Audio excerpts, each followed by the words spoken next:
way that could be more difficult in a parliamentary system. The grass is always greener on the other side of the fence, and voters here in the United States often look longingly over at parliamentary systems, saying, God, wouldn't it be nice if I could actually feel good about the vote that I cast? Yeah, that's why I think we're at such an interesting moment, because as the Sanders campaign is coming to an end, you now have this massive, unprecedented opening for radical change in the country.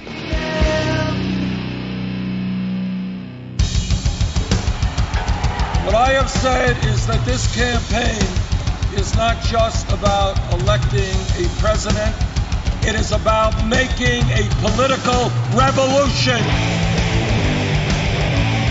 MMT!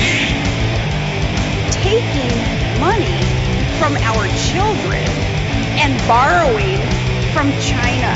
People are dying. Is the program so critical it's worth borrowing money from China to pay for it? And if not, I'll get rid of it. Stop lying!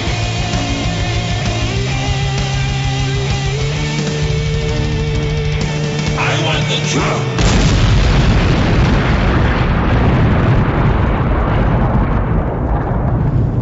Now let's see if we can avoid the apocalypse altogether. Here's another episode of Macro and Cheese with your host, Steve Grumbine. All right, and this is Steve with Macro and Cheese. Today, we are taking a trip into the political world. I have Ryan Grim joining us today. Ryan Grim is the Intercept's DC bureau chief. He was previously the Washington bureau chief for HuffPost, where he led a team that was twice a finalist for the Pulitzer Prize and won once. He edited and contributed reporting to groundbreaking investigative project on heroin treatment that not only changed federal and state laws, but shifted the culture of the recovery industry. The story by Jason Cherkis was a Pulitzer finalist and won a Polk Award. He grew up in rural Maryland. He has been a staff reporter for Politico and the Washington City paper, and is a former contributor to MSNBC. He's a contributor to the Young Turks Network and author of the book, We've Got People from Jesse Jackson to Alexandria Ocasio-Cortez, The End of Big Money and the Rise of a Movement. You can find Ryan on Twitter at Ryan Grim. And with that, welcome to the show, sir. Thank you so much for joining me today. Yeah, thanks for having me here. Absolutely. Let me set the stage here. We're obviously in the midst of a horrible pandemic, and we got a primary going on, which is probably not the top priority of most people as we're locked in our homes. And we've got a situation where we're looking down the barrel of a depression with the forced ceasing of the economy for the foreseeable future. With that, I guess the point of inviting you on, having heard you discuss on Rising and other shows, the state of affairs for the progressive movement and perhaps what it means to be revolutionary and the politics of Bernie Sanders and AOC. Can you give me a little bit of a lay of the land, I guess, as to how this progressive movement and the quote unquote revolution that's marketing anyway is going on in the midst of a pandemic? What are we looking at right here, right now, today? Well, it's interesting. It's certainly a revolutionary moment, but the kind of revolutionary movement has dissipated, would not be the right word, but it's confused about what its role is right now. You know, the Bernie Sanders campaign, as we speak, is still going on. Yet most of his senior campaign aides are participating in, post-mortems about the campaign. Many of the people who work at a high level for him want him to call it quits. A lot of the organizers who work for him have put their energies into coronavirus response, doing everything they can to try to mitigate the worst of the pandemic that we're living through. That's just a function of the primary going Joe Biden's way in March. You could say that there are still a lot of ballots still left to be cast, but it's hard to envision Bernie Sanders coming back from the deficit that he's facing now. Like I said, yet at the same time, in this bizarre paradox, the public has never been more open to the kind of politics that Bernie Sanders is putting forward. So, the progressive movement is going to have to reckon with why it was that there was this gap between the policies that voters in the Democratic primary said they wanted and the candidate that they ended up going with, who is not the best candidate to put forward those policies. And a lot of it comes down to notions of electability, and also of a lot of Democratic voters trust the media a lot more than Republican voters do. And the media was leaving nothing to the imagination when it came to what it thought of Bernie Sanders as president. And so the question now is, what is the left going to do to try to make sure that this revolutionary moment turns into something serious and isn't seized instead by fascist reactionaries who use it to just cement some type of ethno-nationalist surveillance capitalism. I look at Bernie Sanders, and this has been repeated so many times for over the last 40 plus years. The guy has been a modicum of consistency, both in terms of being a gentleman within the party and also fighting for the exact same things. You could almost play a 1970s clip of Bernie Sanders in 2020, and it would be the same story. He's been fighting for the same things over and over again. And he hasn't really aged, which is odd. You go back and you look at the videos of him in the 80s, and you're like, wait, he looks 78 there. What's going on here? What do you think it is? This message, clearly staying on message, has benefited Bernie in the sense that the people that wanted to hear that heard it. But it's been used against him on the flip side, in that, people tried to paint him as rigid. They tried to paint him as not creative, as not listening, and being angry Bernie. We heard the Bernie bro stuff. He's old, he's this, that. What exactly do you think it is that Democrats don't like about Bernie Sanders?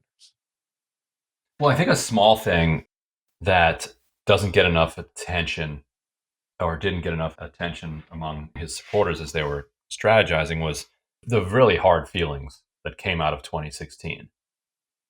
A lot of that was ginned up by the establishment, by supporters of Hillary Clinton, who produced this narrative about Bernie, the one that you alluded to with the Bernie bros and all this. And then when Clinton lost to Trump, a non-trivial portion of Democratic voters blamed Bernie Sanders for it, and were told to blame Bernie Sanders for it by some leading Democratic figures. I think the part that Sanders contributed to that was a mistake that cost him in 2020 was staying in the race through kind of the end of April, May, June, July 2016, when mathematically he was eliminated. The only way he had a shot at winning the nomination toward the end in 2016 was by persuading superdelegates to switch from Hillary Clinton to Bernie Sanders. But of course, that's not why superdelegates were created, to deny Hillary Clinton the nomination and give it instead to Bernie Sanders. They were created for precise the opposite purpose. And so he ended up creating 3 months or so worth of bad blood with a portion of the party that didn't benefit him at all. And that was unnecessary. And so there was this well of hostility toward him among this slice of voters who swung wildly in Biden's direction as Bernie surged. And you actually saw Elizabeth Warren trying to tap into that. If you remember, in early January, when she first complained about a script that Bernie's canvassers were using, which said, Elizabeth Warren is great, she's my second choice, but her coalition is well-educated white suburban voters, and we need a broad, multiracial working class coalition. And Elizabeth Warren blew that up and said, how dare you trash me like this? And then she specifically said, we all remember the 2016 primary. We don't want to go back to that toxicity of 2016. So she clearly sensed that if she could tap into that anger that people had about how 2016 unfolded, that she could tar Sanders with it in 2020. And that was a cheap shot from Warren, but all politicians are going to take cheap shots at you. your goal is to try to not give them the ammo. And so, had he not stayed in all the way through 2016 and had gone out as more of a statesman than a factionalist, he may have been better positioned in 2020. That's just not who Bernie is. What was it? 1974, I think he ran for governor as a third party candidate in Vermont. And he was at like 0.5% in the summer before the election. And he writes in his memoir about having this meeting with Jeff Weaver and his wife Jane and some other aides. What should we do? Democrats are trying to get us to drop out. So we're not spoilers. It's going nowhere. It's awful. And he decided, nope, I'm going to take it all the way to election day. And I think he ended up with maybe 4% or so. And he was very proud of that in his memoir. So this is how he looked back at that decision. He's just not somebody that quits races. So here we are. He hasn't quit this one yet, though he may soon. Let me ask you a question on that front. So as a progressive myself, who is fully bought into not only the policies that he's been advancing, but also maybe it's ideological, maybe it's just an economic underpinning, but very staunchly against the concept of neoliberalism, not in the pejorative, but in the proper term neoliberal. The alternative here is market-based everything. Mm-hmm. Markets capitalizing on the profit for coronavirus, markets capitalizing on the profits for green energy, markets capitalizing on the profits for literally everything. And so once Bernie would drop out, were he to drop out, we would be left with Donald Trump, who is out-lefting Biden right now talking Medicare for all. And we'd be left with Joe Biden, who Democrats, let's be fair, they go back to sleep if there's a Democrat in office. Right. There's nothing in any way, shape, or form fighting for change. They are very content with status quo. And status quo isn't working for a lot of us. A lot of us are living with rotten teeth and literally one paycheck away from complete and utter destitution. And they're okay with that. They'll literally go back to sleep and be chill as long as it's vote blue no matter who. So for me, Bernie staying in the race may be the only way hearing about the policies that will protect my children and my own life and the planet, et cetera, will ever get heard, because green parties and third parties and stuff like that, they've got no platform. Even when they try to, the media is clearly against Sanders, who's just acting as a revolutionary within the party. They're not going to give any time. Mm-hmm. So basically everything that matters to folks in the progressive world dies on the vine, and we just become outside noise that people can write off. Can you speak to that? Because this is going to lead us to a point where it's like, okay, so you have a choice of falling on the sword and going back inside, which is what Bernie's done in the past, or literally the rupture, the splitting, where they go beyond that and they take the progressives off somewhere else. What are your thoughts on that? I think part of it is that the left has been so starved of a place in the national conversation that became the goal. Right now, or at least a few weeks ago, the left for the first time was kind of envisioning itself not just getting listened to, but in power and enacting the change that's been pushing for decades, particularly as Sanders was coming out of Nevada as the front runner. That's a huge change from what the left had been aiming for just recently. If you think about the 2000 Ralph Nader campaign, the goal there was to force the media to just talk about the things that the left was interested in: corporate corruption, greed, so on. And his primary goal was to get on the debate stage with Bush and Gore. They kept him off the debate stage, but that was the goal: get on the debate stage, maybe get 5% nationally so that they could continue doing that again. But the goal was not to win the White House. In 2016, when Bernie Sanders ran against Hillary, again, the argument was that he wanted to help create a national conversation around the issues that you're talking about, because if he didn't do it, then they would just get completely ignored and Hillary Clinton would win and everybody would go to sleep, just like you said. But then something strange happened along the way, which is that he went from a message candidate to a real candidate who had a real shot of winning. And so what I would say to your question is that at some point the left has to then ask itself, are we here to engage in a national conversation, have our voice heard? Or are we here to actually win and take power and then force them to listen because we're the ones who are in power? And if you decide on the latter, then you make some different strategic decisions about your campaigns, your movements, and your organizing efforts than if the goal is to be heard, simply to be heard. To your point, Anita Dunn, Joe Biden's senior advisor, recently trashed Bernie Sanders after the debate, said Joe Biden handled that guy who's basically just a protester on stage in a statesman-like fashion, or something like that. It was very generous of Biden to stand up there with that protester. And so if the left doesn't see itself as protesters anymore, but actually sees itself as an equal or a greater than an equal on stage with Biden, then the decisions about what to do strategically are a little bit different than if he was a protester out to raise an objection and be heard. With Duverger's law, the first past the post, Mm-hmm. and the other structural concerns that are clearly constitutional and legal and tons of precedent, you name it. I'm really enjoying what you're saying, so I want to make sure I'm hearing this correctly. What does that strategic view look like when you recognize we're not here just to be the activist wing of the Democratic Party? We want to be heard. We want our values championed, and we want to fight to the end. We don't want to just be shown the door midway through after they stack the deck with superdelegates. What does that mean to you? What does that sound like? What it says is kind of interesting because for the most part, the two-party system works against the interests of the progressive wing of the party. And not just the Democratic Party, but works against what you would call the left through 200 years of American history.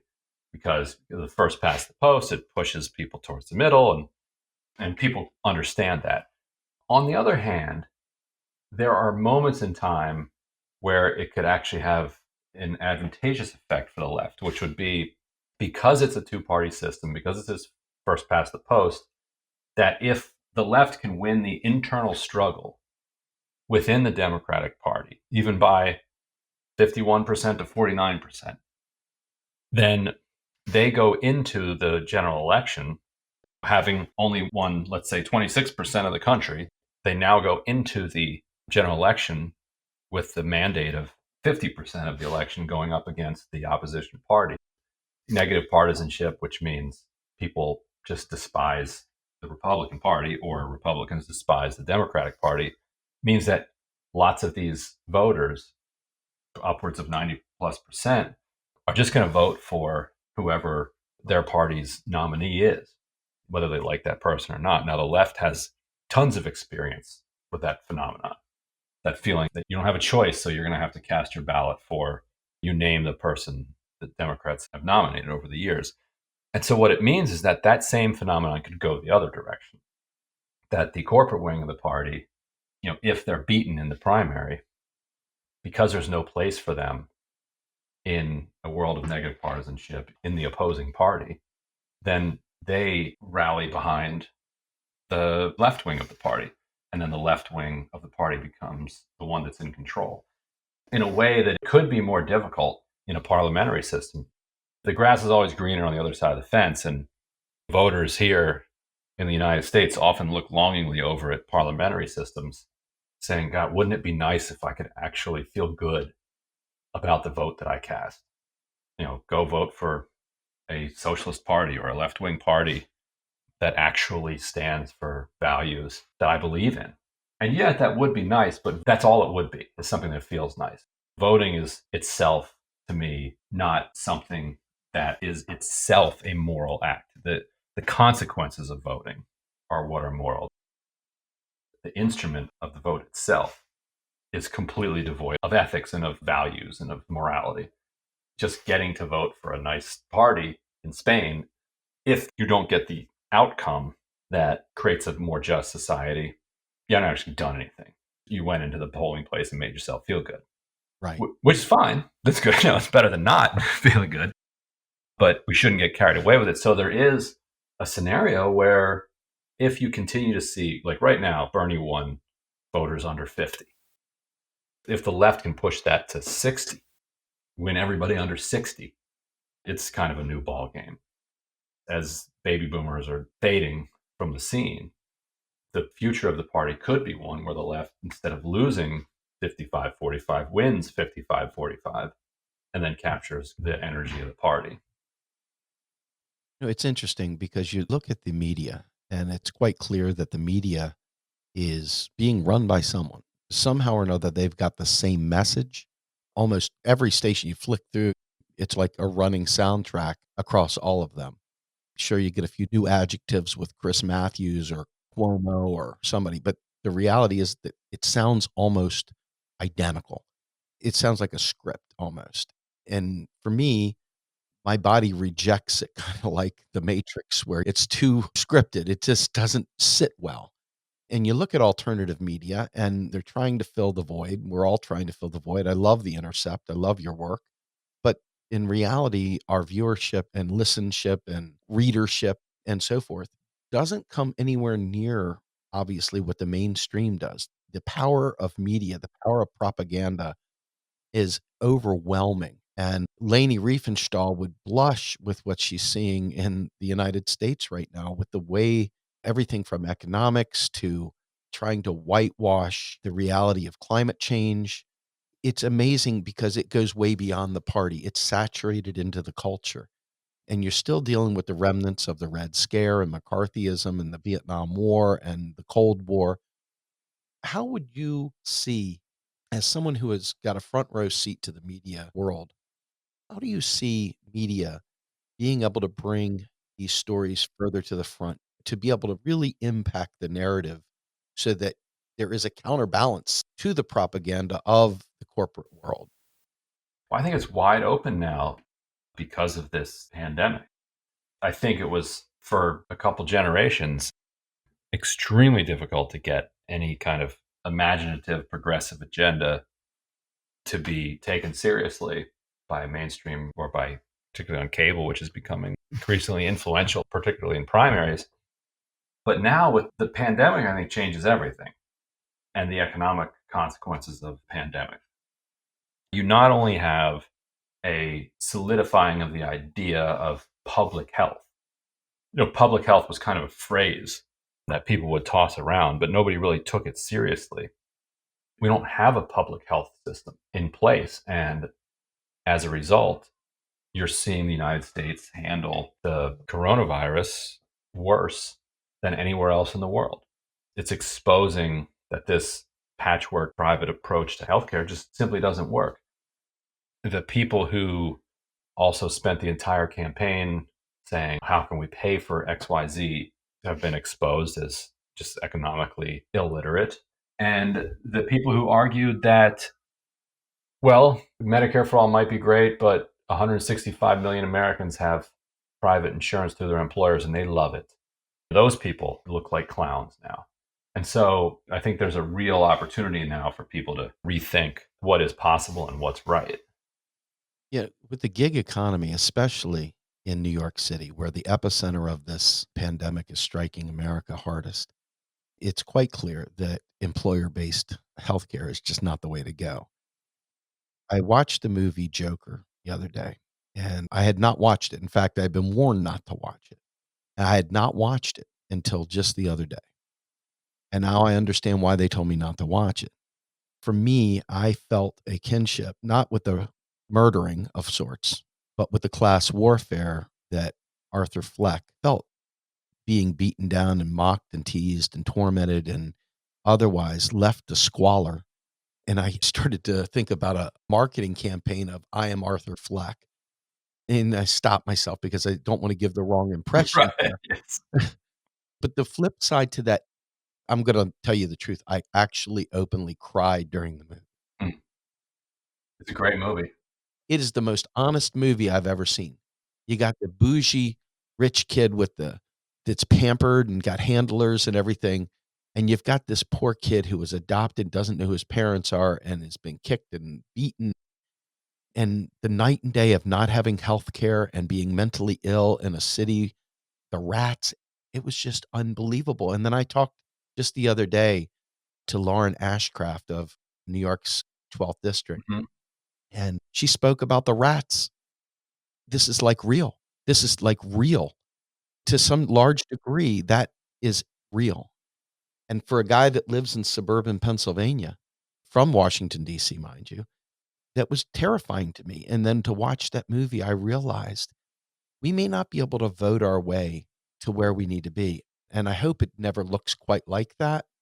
But at the same time, though, you think to yourself, the IPCC put out the report not too long ago about 12 years, and that was, I think, 2.5 years ago.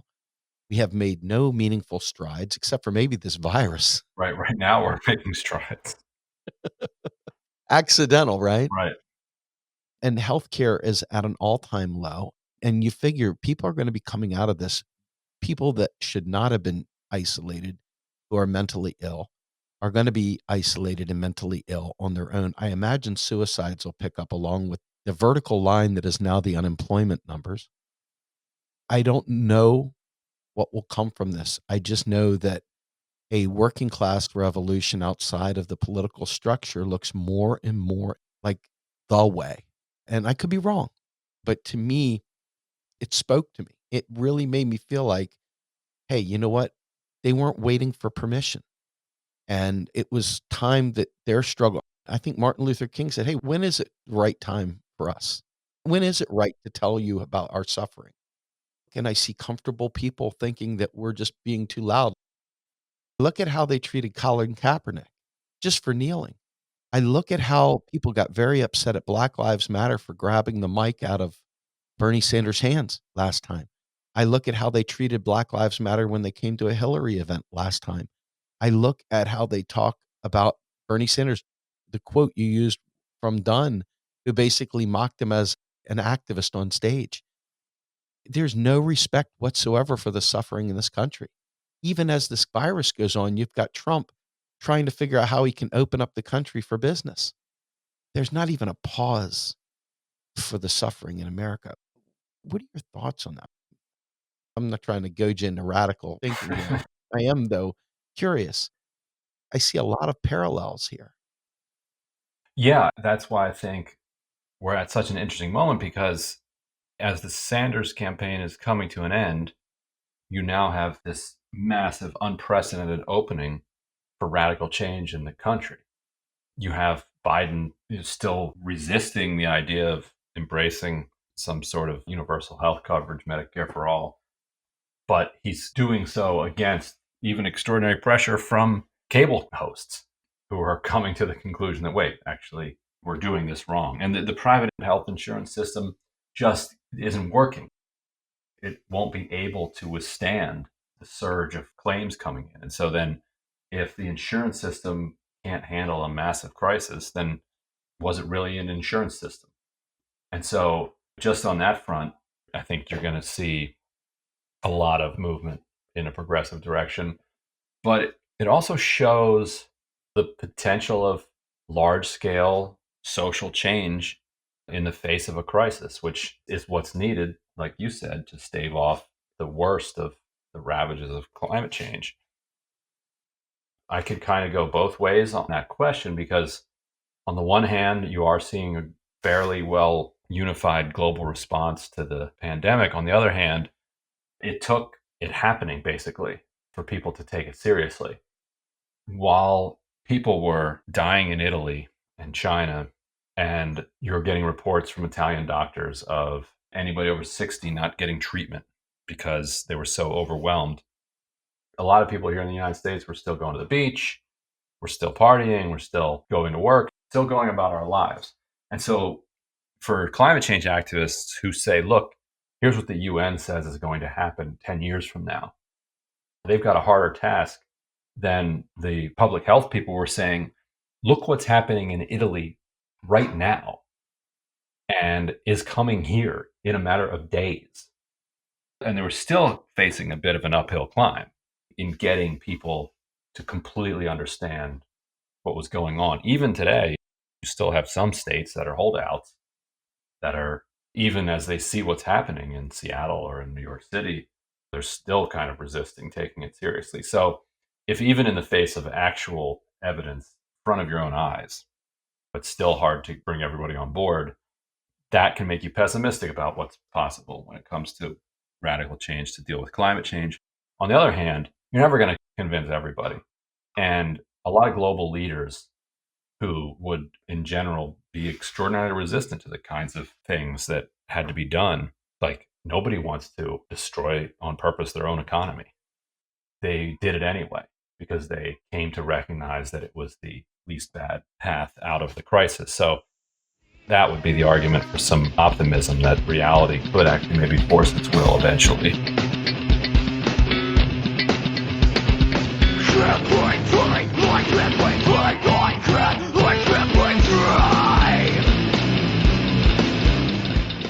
You are listening to Macro and Cheese, a podcast brought to you by Real Progressives, a nonprofit organization dedicated to teaching the masses about MMT, or modern monetary theory. Please help our efforts and become a monthly donor at PayPal or Patreon. Like and follow our pages on Facebook and YouTube, and follow us on Periscope, Twitter, and Instagram.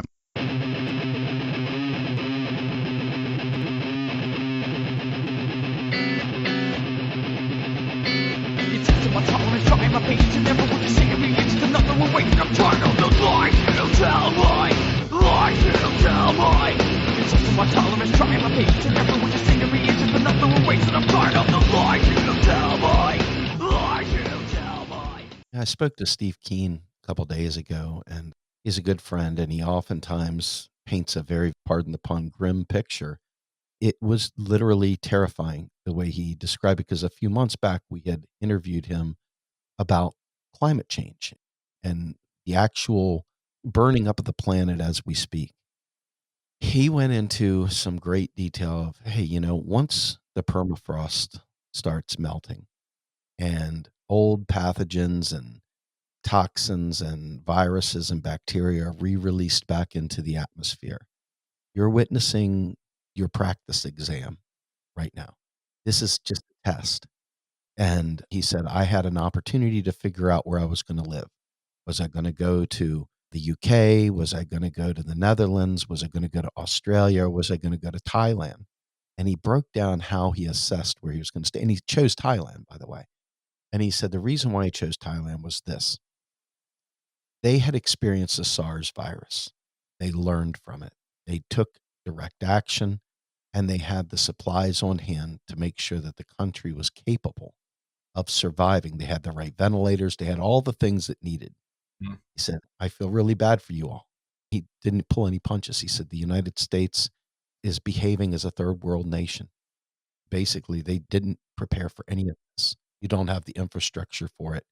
And I'm quite afraid that between the depression coming your way and climate change coming your way and the Yahoo kind of bootstrap mentality your nation has, are going to be quite a challenge for you guys to make it through.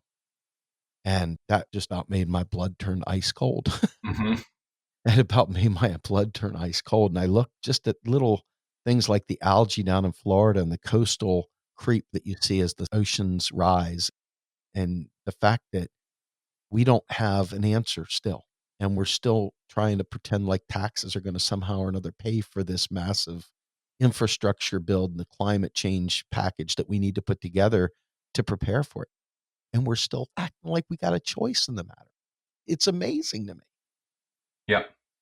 We are set up in the United States to run under particular conditions, and we do not handle crises that require coordinated response or a robust safety net or appreciation for the dignity of regular people or anything like that. So, yes, I had an editor who was on her honeymoon right as this was starting. And I said, I'm not in the business of giving a whole lot of advice, but you don't even have to come back if you don't want to. The United States is probably the worst place where you could ride out this epidemic. Like, wherever you land in the world, chances are that it's better. Now, all things aren't equal. There's lots of reasons that you're going to come back to your home country. But yeah, we're deeply unprepared for this and also what's coming next. Let me ask you, assuming that the Democratic establishment wins out, there is no Bernie Sanders presidency, and either Joe Biden or they pull a fast one at the end and slip Hillary Clinton in there, or they pull a Cuomo or whatever it is that the private corporation of the Democratic Party does.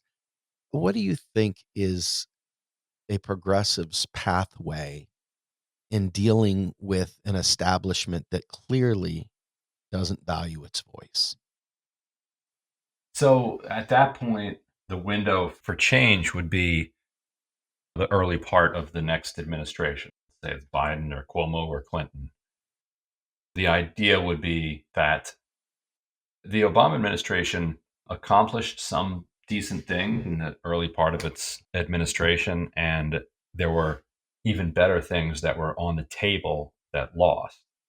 And so the idea would be for progressives to position themselves better to try to make sure that when there are bills being written in that, let's say there is Democratic control of Washington by some chance, that progressives are actually being taken seriously and are part of that coalition in a way that they weren't really in 2009. It was more written by the centrist wing of the party, with the progressives just left to complain that they weren't doing enough.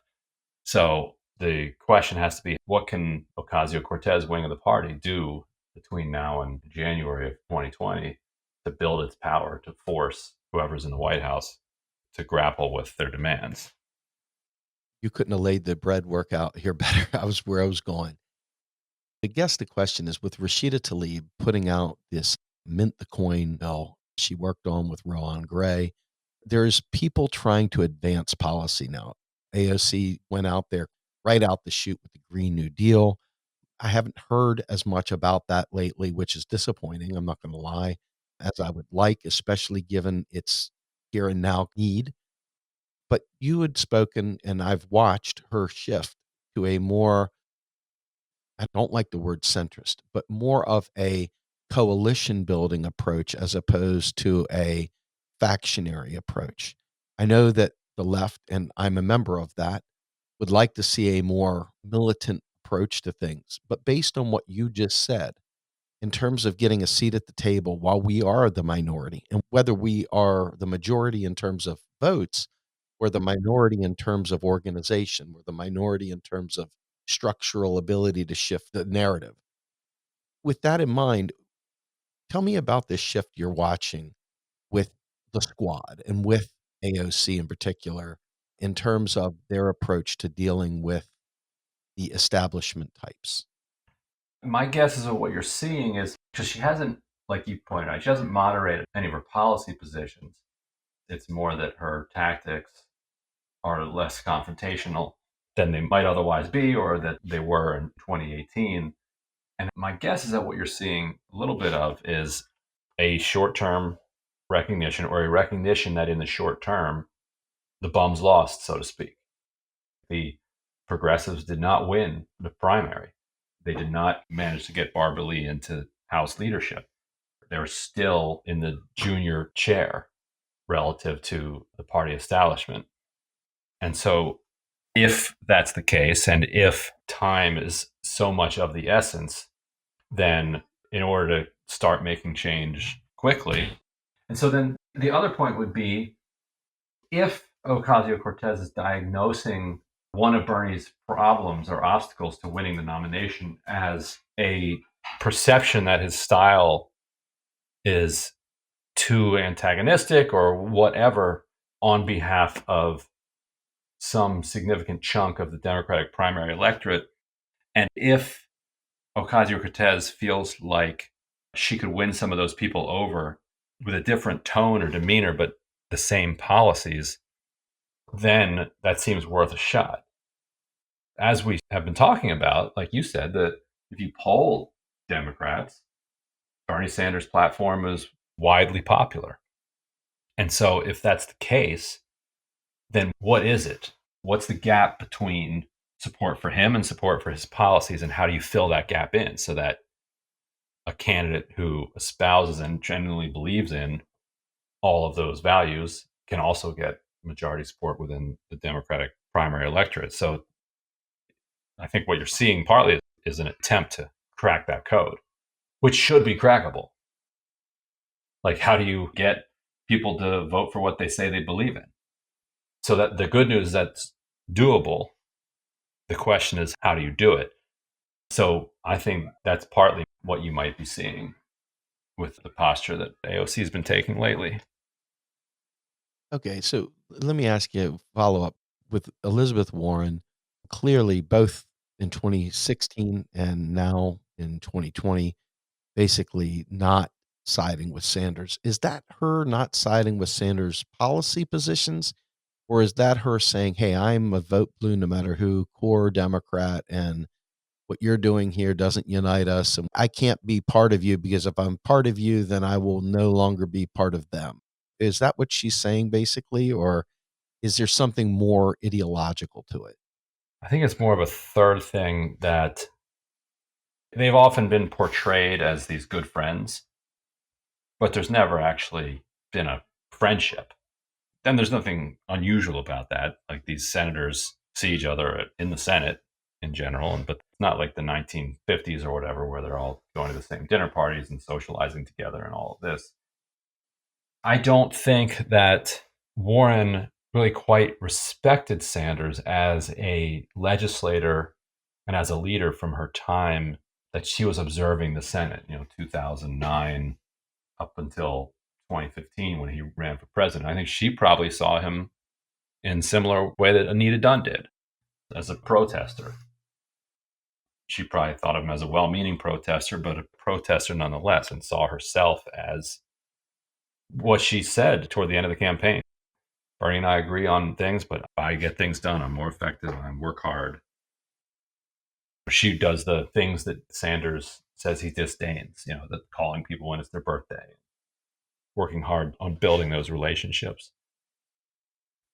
And so I think that as the campaign went on, it probably became extremely frustrating for her to see herself losing to him, because she had clearly miscalculated on whether or not he was out of the race in September, October, particularly after his heart attack, and left him for political dead. And he came back and, passed her as she fell. And so the establishment politicians were much better at subsuming their own whatever emotions they may have had invested in the outcome, and understanding that their best path forward was getting in line behind what Obama was suggesting be done, and endorse Biden and coalesce around the anti-Bernie. Whereas I think there was a whole mixture of things going on with Warren, one of them being she may agree with him on policy up and down the board, but genuinely, I think, doesn't think he would be an effective president, or at least convinced herself of that. So I don't know if that fits in with any of the ones that you had mentioned, but that's my guess. It's all information, right?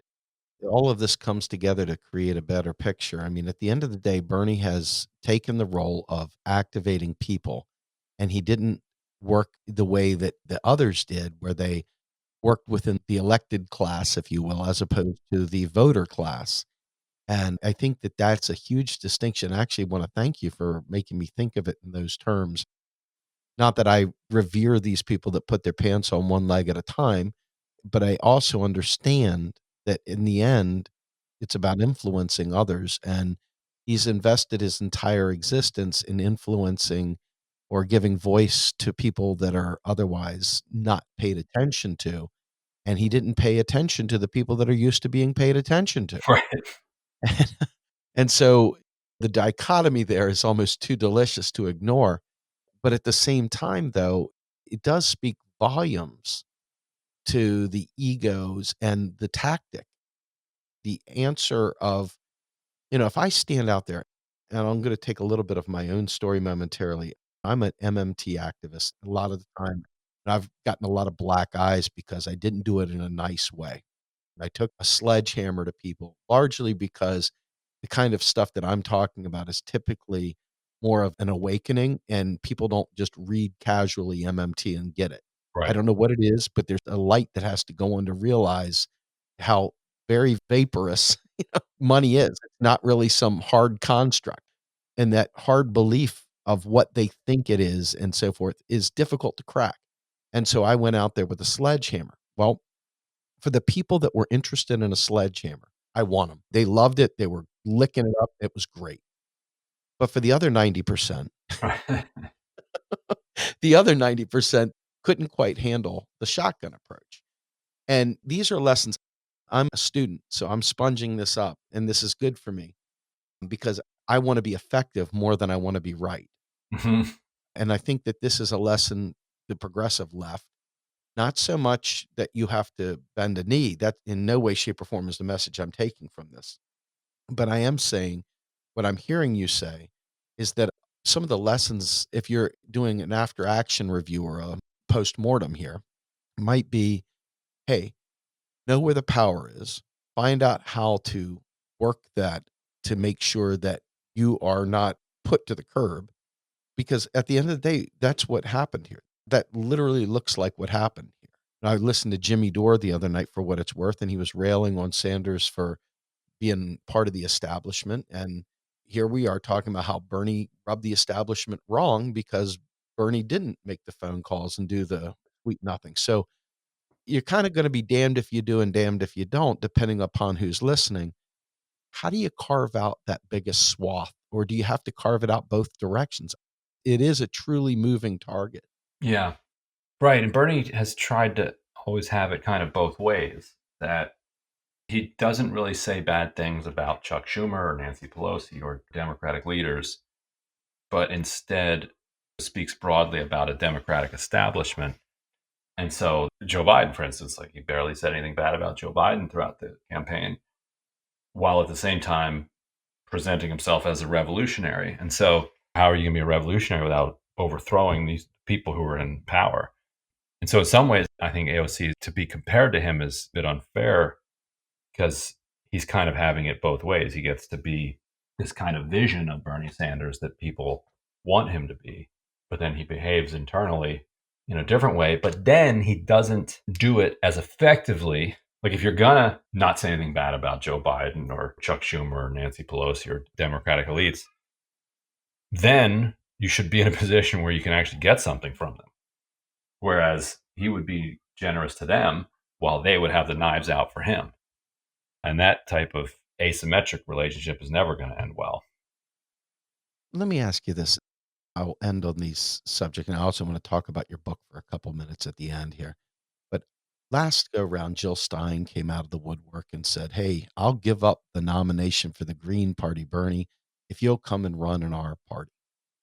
And clearly he didn't take that. Neither did Nina Turner. They chose to stay within the Democratic Party, feeling that they had a chance to reform it or whatever. And to great success, I think that the Bernie Sanders group was able to invigorate progressives to believing that they had power, that they could do something. There's that. But here we are again in 2020. This movement is sitting here kind of in neutral, trying to figure out where does it go from here. I guess my question to you is a third party the right approach? I know it's an approach, but is it the right approach? Is there any life available for a third party in this country? I don't think so. People say, well, there's been different parties that have formed throughout America. That's not really the right reading of history. Other parties collapsed first, and then new parties formed, which actually pretty much only happened once, which was when the Whig Party collapsed and the Republican Party, among many competing smaller parties, became the one that replaced it. And so you could only form a new party if the other party collapsed first. And so presumably we're talking about the Democrats here. So there'd have to be some reason short of progressives actively walking out of it. That's not going to do it. You'd have to have some reason for the Democratic Party that completely collapsed. And so the Whig Party collapsed over slavery. It was a North-South coalition, and it just couldn't survive anymore under the tension of the abolitionists and anti-slavery folks and the pro-slavery folks within the same party. So it fell apart. There isn't currently an issue inside the Democratic Party that comes anywhere near the resonance of slavery, that sense of a division between people within the party. Like we were talking earlier, most Democrats agree on most major issues. Be more likely to find some major disagreements, not on that level, but significant disagreements within the Republican Party, actually. I don't think big money and corporate power are going to rise to the level of a slavery that breaks a party apart, because so many Democratic voters are like, well, look, with capitalist society, we need to protect the environment. We need to protect people's basic rights. We need to make sure everybody has health care. And that's more important than fighting over the idea of capitalism in the way people really were fighting over the idea of slavery. And so, short of that, there's no reason that a third party could succeed. I appreciate that. So you wrote a book recently. We've got people from Jesse Jackson to Alexandria Ocasio-Cortez, the end of big money and the rise of a movement. Tell us about that real quick and where we might be able to pick that up. Yeah, so if you don't want to get it on Amazon, which people should avoid Amazon if they can, you can shop around and find it at the TYT. Young Turks has it at their bookstore. If independent booksellers should be able to ship it as well, or you can get it on as an audiobook or an ebook. It basically traces the fight between the left wing of the Democratic Party and the establishment wing, roughly from the 1970s until today, but with a real focus on Jesse Jackson's presidential campaign in 1984 and 88 up through today. A history that is not really told much. And people, I think progressives should be proud of what they've accomplished, but also learn from mistakes that they've made along the way. And the only way you can do that is learn about them. Right. No, I appreciate that. I'm going to be picking it up today, as a matter of fact. Awesome. Ryan, I want to thank you from the bottom of my heart for taking time. It's funny. I'm enjoying actually hearing your children in the background. 'Cause mine are upstairs doing the same thing. Soundtrack of the pandemic. This is called interviewing in the midst of a global pandemic. COVID interviews part whatever. Mm-hmm. All right. Well, look, thank you so much. And I look forward. Hopefully we can talk again in the future. I'd be happy to.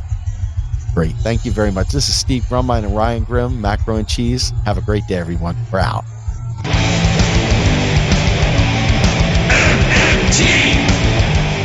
Macro and Cheese is produced by Andy Kennedy. Descriptive writing by Virginia Cox and promotional artwork by Mindy Donham. Macro and Cheese is publicly funded by our Real Progressive Patreon account. If you would like to donate to Macro and Cheese, please visit patreon.com/realprogressive.